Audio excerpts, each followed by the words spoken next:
gospel worker overseas.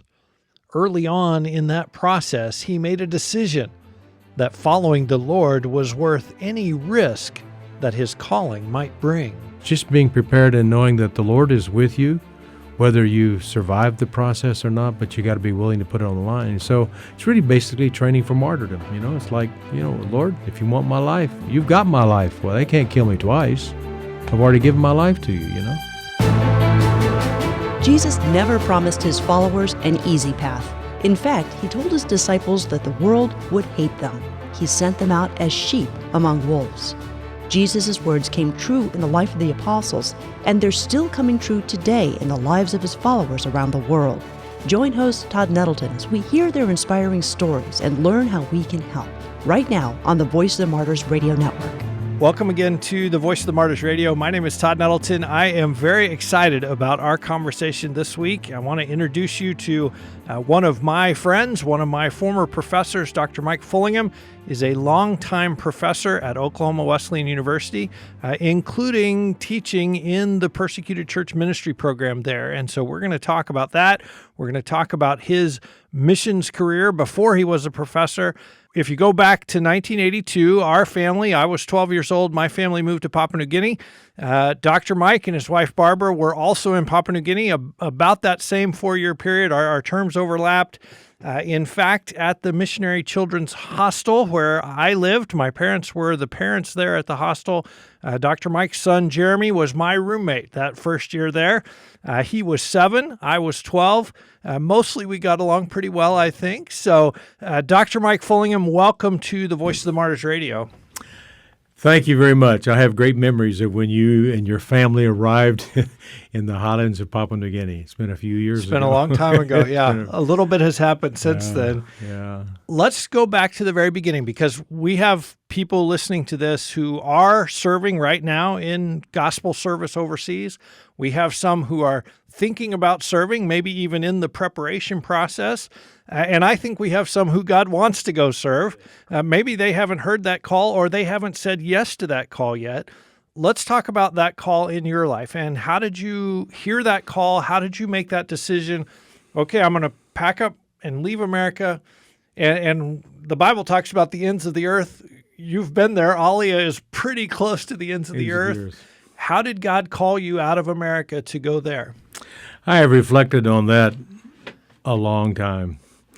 And it was not an overnight decision. It was a 12-year process from my conscious memory of responding to a message that I heard from a missionary from West Africa who had come to my church. I was in the 9th grade. Paul Decker, who had been a missionary in Sierra Leone, West Africa, was speaking at my home church, and he used Jeremiah 5:19 as a text. Now, at 9th grade, I wasn't questioning his exegesis. But the verse ends up in saying, "You will serve strangers in a land that's not your own," and he used that as a challenge to the church and to young people to serve strangers in a land that was not your own. And I have to admit, Todd, God grabbed my heart at 9th grade, and that's when I made a conscious decision. Whatever I do, I need to do well to serve God in a land that's not my own, okay? Wow. That was 9th grade. Well, 4 years later, I find myself at a precursor of Oklahoma Wesleyan University, Millville Wesleyan College. 4 years later, that same missionary was on furlough again, and he got the circuit where he came to the school and spoke. And I responded as a freshman in college, yes, Lord, that's exactly what I'm doing. I will be doing just that. And that's 1967 when that was. And a few years later, I find myself in Papua New Guinea and serving the Lord. And, of course, there's a lot of preparation prior to that from college to grad school and on. But the next part of my not knowing my call came when I came home on furlough and was speaking in various churches. One church that I was speaking in was in Iowa, and the pastor's wife had been my YMWB, Young Missionary Workers Band, children's program at my home church. She had been there as a young lady, and she introduced me that night. She said there was this young boy in the church, and he was over top of those pews and underneath those around. You might call him an overactive boy. And when I would share the missionary story, he came right to that front pew and sat and listened very carefully. Wow. That's our speaker tonight. It's like, okay, I'm a little embarrassed to stand up being a hyperactive, overactive kid, but it stuck in my heart. Something was there. Something must have grabbed my heart Yep. as a young boy, that I'm listening. Well, on that same furlough, I was speaking at another church in Indiana this time, and one of the staff members of Global Partners, it was called Wesleyan World Missions then, one of the staff members introduced me that night as a speaker. And I guess I should get used to how people are going to introduce me, but anyway, he talked about a woman, a mother in Oklahoma who sent money to Global Partners or Wesleyan World Missions and said, all that she said was, my son is going to be a missionary. Month after month, month after month, year after year. He said, finally I wrote back to this lady back in Oklahoma and said, ma'am, we don't know your son. We've never heard this name before. He hasn't applied or anything like that. What are we going to do with this money if he doesn't become a missionary? He said, this woman wrote back a very short note and said, what I've given to God, I've given. Then he turned to me and he said, that's our speaker tonight. That's the first time I'd ever heard that about my mother. Wow. We're talking this week on Voice of the Martyrs Radio with Dr. Mike Fullingham. He is a longtime professor training future missionaries at Oklahoma Wesleyan University. Dr. Mike, how did you then go from sort of what I will say general missionary service to really narrowing in on linguistics and translation and studying the language? And was that kind of a natural bent of yours anyway, or did something happen that kind of focused you in that direction? Wow, that's a great question. Well, ninth grade, as I said, that's when I started my emotional, mental, and spiritual preparation. I read every book that I could from the series, Jungle Doctor book series. I had envisioned myself being a medical doctor, making a difference in the lives for the people. But it's interesting that while I was in high school, I took Latin. Well, little did I know the Latin would be like a precursor to a linguistic study because you're learning a dead language, but you're learning to analyze grammar and context and all that kind of stuff. And so when I went on to college, there was no such thing as mission classes. You know, you just studied to be a pastor or something. But when I transferred to Southern Nazarene University, there was a Nazarene missionary that had left the field from Korea, and he was taking courses in cultural anthropology at the University of Oklahoma. In fact, he was working on his doctorate. And man, did he turn me on to the social sciences about learning cognitively about other cultures. And then one day he makes the comment in class. He said, I've run across a group of people down here at the University of Oklahoma that call themselves the Summer Institute of Linguistics, which is the academic branch of Wycliffe Bible Translators. Yeah. And so he made the comment in class, in one of our mission classes, that if you guys are really serious about missions, you're going to need some linguistics.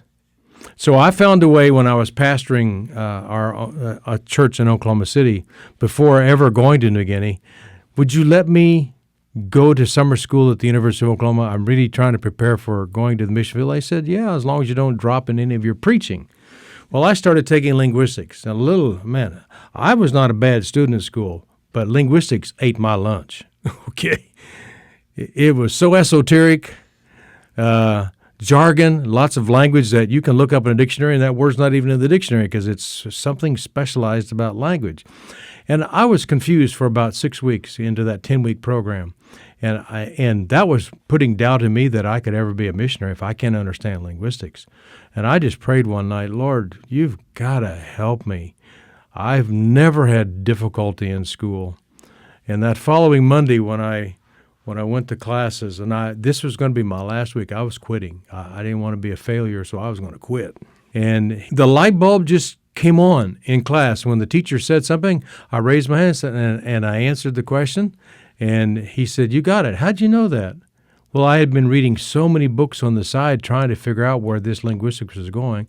And then all of a sudden, it was like bread on butter. This is the crowning edge of my training.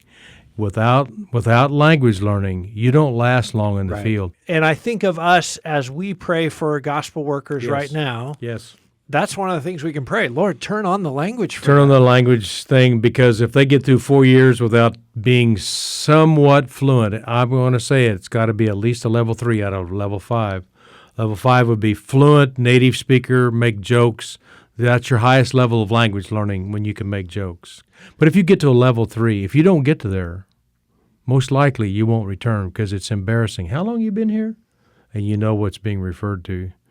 Your lousy accent, and we can't hear our own accent. Right. We can't hear it, So that's an important prayer that many of our missionaries as adults feel very greatly, or they'll find a way to be comfortable using an interpreter. I won't use the word interrupter again, but you won't be able to speak to a hard issue It's gonna be if you hard. have to Yep. have somebody else. Hey, would you help me translate here?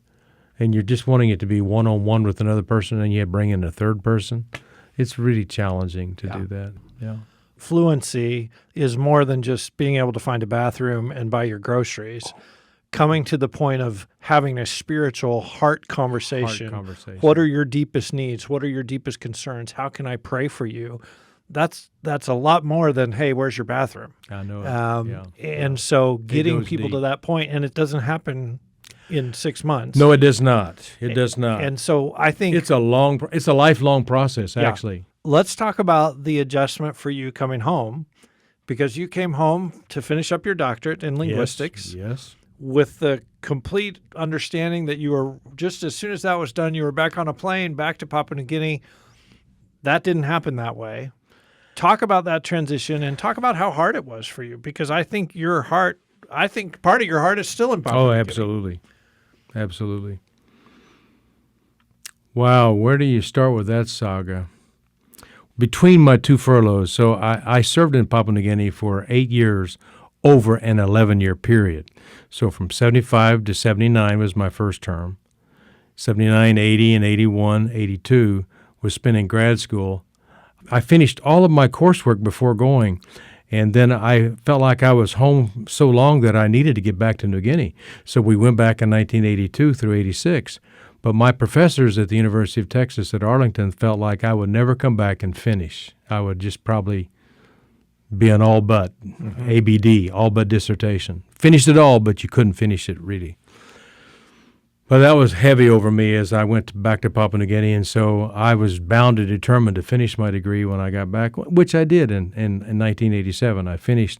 And then when the word got around to some of our Christian universities that I had finished a PhD in linguistics and anthropology, and all of a sudden I started getting all kinds of calls about, hey, would you come and interview for a job? We were waiting during that semester because transitions are really difficult on missionary kids. They are. And I did not want to come back. If I had left to go to New Guinea the moment I finished the dissertation, we would have come back in 4 years when Jeremy was a senior, and he would have graduated people he didn't even know anything about. It was hard on my oldest, always changing and finding new friends. So I waited a year, intentionally, like took an extra gap year. And that's when all these calls came in. It's like, I am not applying for any position. What is going on here? Because, number one, all of these colleges were Christian universities. I'm doing God's call. Mm-hmm. Going back to New Guinea is part of God's work. Well, which one of these God's works do I do? It was the most confusing time of my life. Well, I took a one-year job at Oklahoma Wesleyan University. I said, okay, I'll help out. I'll help out a year. And during that year, it's like I read one of Dwight L. Moody's statements about it's better to train 10 people than to do the work of 10 people. Well, that didn't help me out too much, but I was still wanting to head back to New Guinea. By waiting that year, then we could have gone back over, and then my son would have graduated there, and Right. we would have been a proper transitional year. But the Lord had us stay the next year. And the next year. And I still left my possessions in Papua New Guinea. I kept them there for 5 years thinking, Lord, because now you have a daughter that's coming up. What's the best timing for the school for those kids? So you get sandwiched between your family needs and between God, what are you wanting? I need to be back in New Guinea. The things that I remember doing my dissertation, I need to put into action. But after 5 years, it was finally sending those things home with a tear in my eye. I could hardly speak about New Guinea without crying, because it was so important for me to be a part of that, what it had done to my life, etc. But the Lord gave me the opportunity to start training other people. And, it's God's work. Mm-hmm. It's all God's work. And it took me a while to get through the transition, though. Did you feel at that point like somehow you were betraying your call? Or Oh, yeah. Yeah, it's like, whoa. That's still hard to talk about, because I trained hard and long for living and working in Papua New Guinea. And a lot of the young people that I worked with have already, I get Facebook messages, so-and-so has died in the village, and it's like, oh, I could have been there. I would have been there, but I wasn't there. Yeah, I felt like that's on my human side. My human side would have said, yeah, you wimped out, or no, it wasn't that at all. It was almost like I didn't give up. It was like God was steering the ship in a different direction, and little did I know that I would be training missionaries for All Points Bulletin, over 200 plus probably, gone through a program that I developed, and okay, Lord. But even a few years ago when I finished with that, I said, okay, I finished. Now get me back. So it's better to train 10 people than to do the work of 10 people. Yes. But you've trained 200 people. Oh, yeah. Who are out now, like Many, you say, I think every continent, probably. Yes, right. Serving the Lord, learning languages. That's why they're still there, because they've learned languages. Yeah. We're talking this week on Voice of the Martyrs Radio with Dr. Mike Fullingham. He is a longtime professor at Oklahoma Wesleyan University, training gospel workers to go out all over the world. Mike, one of the things that obviously gospel workers are thinking about now, and some of those within the program at Oklahoma Wesleyan, others are going to dangerous places, going to hard places. Someone has said, all the easy places are reached. We've already sent missionaries there. That's why they're reached. The places that are left are going to be hard. How do you, in class and in conversation and in fellowship with these future missionaries, how do you prepare them for that? Like it's going to be hard. It's going to be dangerous. There's going to be days where, you're risking your life. You're risking your family. How do you kind of help them think about that or pray about that or consider that possibility? Well, we have there's several classes where you deal with, the whole notion of persecution. It is every Christian's lot to suffer. Mm-hmm. Anytime you're traveling, it wasn't that you potentially could be victimized. I know several missionaries that were killed in New Guinea, some by mistake, others quite intentionally. So it's just being prepared and knowing that the Lord is with you, whether you survive the process or not, but you got to be willing to put it on the line. So it's really basically training for martyrdom. It's like, Lord, if you want my life, you've got my life. Well, right. They can't kill me twice. I've already given my life to you, I remember traveling for VOM once to go to Pakistan, and this is just about a few months after an American drone missile went astray and hit a house of civilians, got the wrong house, and death to Americans signs everywhere in Pakistan. And I remember my wife turning to me in the house and saying, "Are you still planning on going to Pakistan?" I said, "Sweetheart, I died to Christ once, so they can't kill me twice. It's like that. Yeah, sure, I'm going." And you travel with your eyes wide open, but your life is in the Lord's hands one way or the other.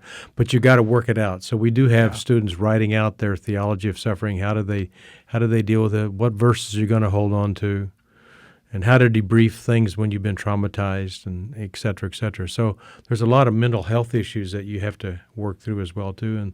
And the Lord is there. And many ministry organizations have personnel that help people through trauma and get them through those things as well. As we finish up, Dr. Mike, we always want to equip listeners to pray.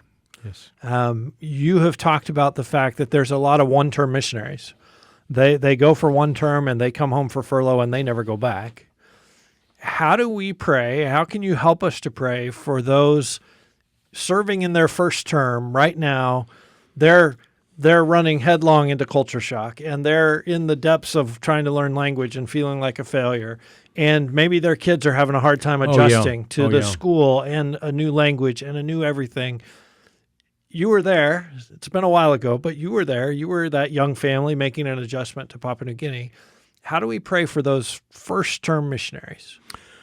Number one, we can be praying for people on every adjustment that they're going to be making. It could be language, it could be with their kids, it could be routines, it could be driving on the other side of the road like it was in New Guinea. Everything you do is stressful, okay? So there's the personal life of the missionary and the family, the relationship between husband and wife. It's like a pressure cooker. And then if they're part of a team, you pray for those team conflicts as well. And then, of course, there's the third context of praying.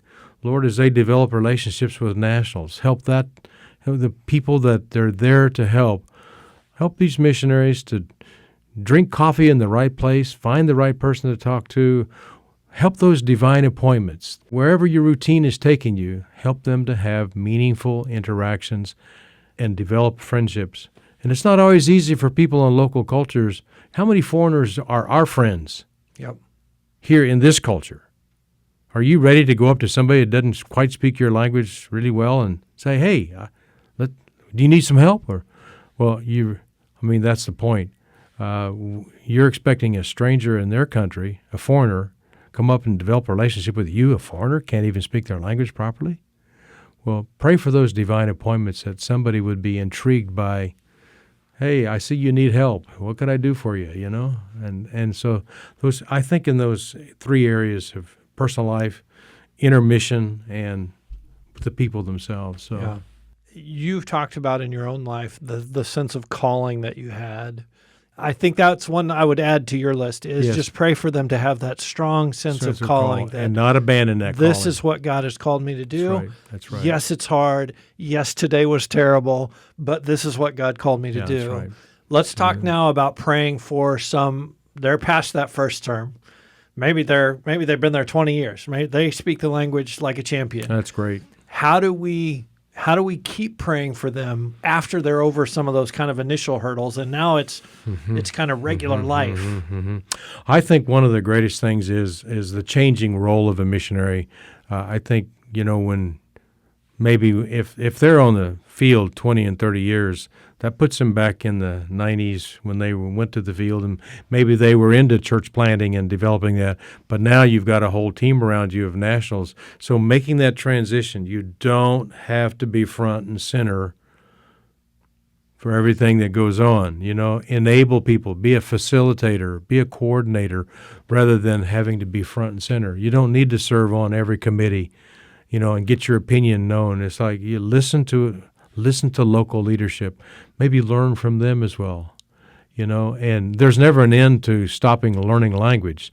So that one should be kept going right through to the very end. That's why I'm sad, because I've lost part of my New Guinea language because I've not had anybody to talk to. But for missionaries, they should keep right on going. But that changing role is very significant. I had a very dominant role in New Guinea, but as a quote-unquote district missionary, and it's like, what would that be like to step out of that role, and what would that look like? You don't need me here, but I'm here to support what you're doing, and making that role shift properly, Dr. Mike Fullingham has been our guest this week on Voice of the Martyrs Radio. Dr. Mike, I'm very grateful for you. I'm grateful for your impact on my life personally, but also your willingness to come in and share your experiences. And thanks for being our guest this week on Voice of the Martyrs Radio. Thank you for having me. It's tremendously humbling. I've been known